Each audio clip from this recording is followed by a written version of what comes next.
You know, sometimes I think our life can go so far off the rails that we can go, what the hell was I thinking? And I think the reason that we do that sometimes is so that we can find the correct path. It's like the act of going off the rails. It's like it illuminates the right path for us to follow. So, let's say that you have not, you've been just eating whatever you wanted for a long time, and it's resulted in you being very unhealthy, overweight, unfit, and just in a state that you just don't want to be in. And you reach a point where you go, that's it. I'm never going back there again. And I'm going to do whatever it takes to make sure that I don't.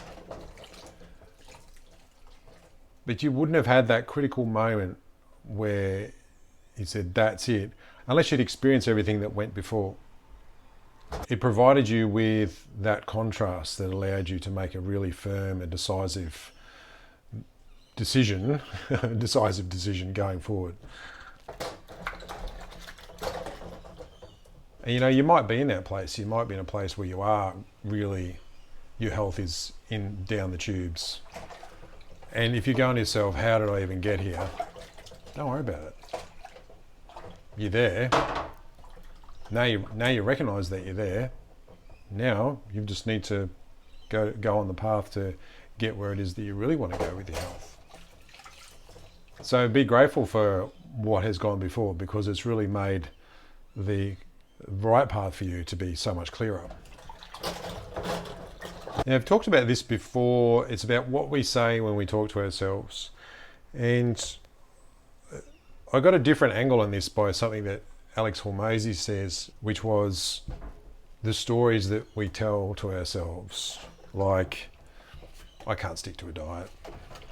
Or, I'm too overweight to exercise. Or, I'm too old to exercise. Or, I've just let myself go too far and there's no way I can, get my health back on track. Or I'm not a disciplined enough person to be able to make any drastic changes to my life. Or as soon as I start something, I get discouraged and then I end up stopping.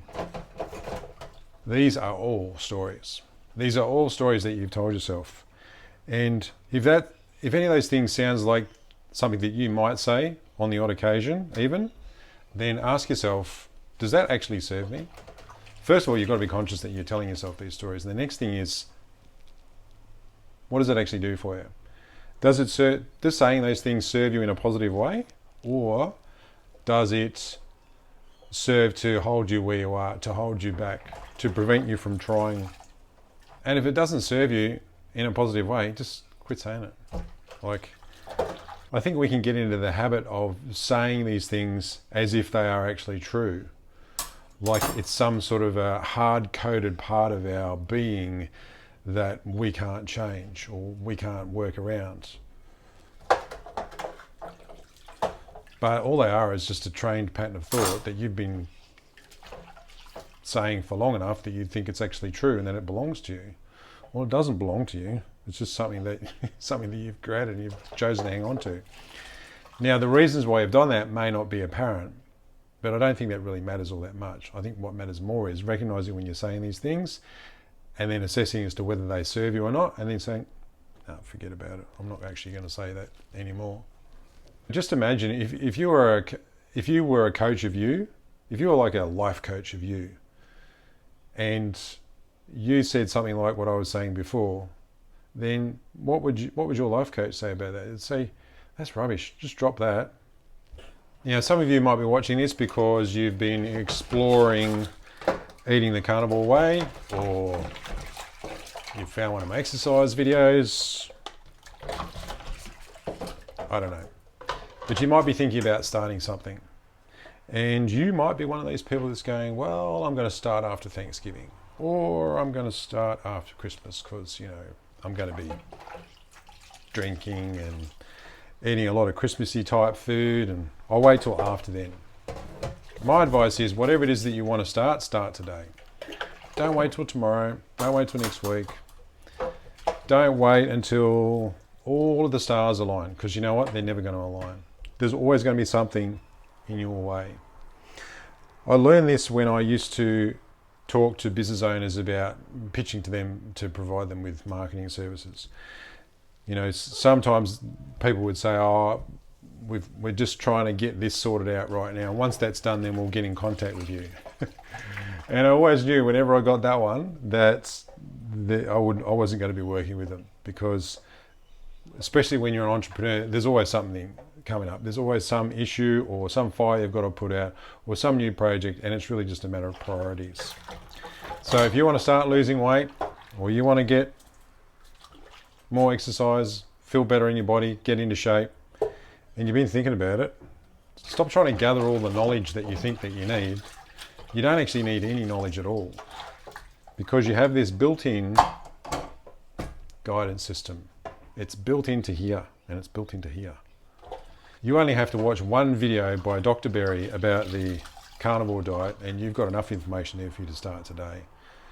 Clean your cupboards out, go and do some shopping, get started. You're going to run into issues, but the sooner that you start, the sooner you start to figure out how to work around whatever issues and problems that you run into. So that leads on to, what does it take to be successful?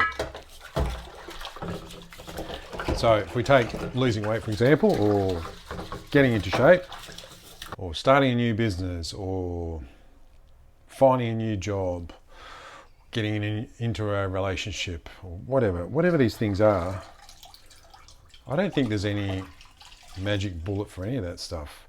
I think the most critical thing is that you just stay in the game for long enough. So number one, you have to start. So like I said, don't start tomorrow, next week, after Christmas, start today. And then the next thing is just stick in there, stay in the game. Don't worry if you fall off the wagon. If you feel like you really took a wrong turn, whether it's for a couple of days or a week or whatever, just get back in there again and keep playing the game. And it's those who keep playing the game who end up being successful. I think that, talent and looks, yeah, they help, but they're not the be all and end all, and they're not the essential part. The essential part is that you actually kept playing. And the reason why you succeeded is because you started playing and you kept playing. Now, related to that is how you play. Now, some people are really determined to succeed, and that means that they are stressed and uptight all the time. So if you're one of those people, I would suggest that you have this story that says that the only way that you can succeed is if you work. You have a to-do list that's 20 miles long every day, and you get as many things off of that to-do list done as you can each day. And if you only get a few, or you have to take a rest, then you kind of you're shooting on yourself like, oh, I should have done more, or I could have done more. Instead of that, spend some more time doing the reverse. Spend some more time allowing and just being, and less time trying to get somewhere. Now that may seem counterproductive, especially given that I've said, if you've got to start and then you just have to stay in the game. I'm not talking about quitting altogether. I'm just saying allowing yourself to be with your thoughts instead of continually running round and round like a mouse on a treadmill. You will find if you take some time to be quiet and allow things to occur and get yourself into a state of peace and calm, that you'll have inspiration, you'll have ideas, you'll be led in directions that you may not have otherwise been led into, which is the correct path for you. And the last thing I'll say about this is thinking about your reasons for doing something. And you don't actually need a reason to do something.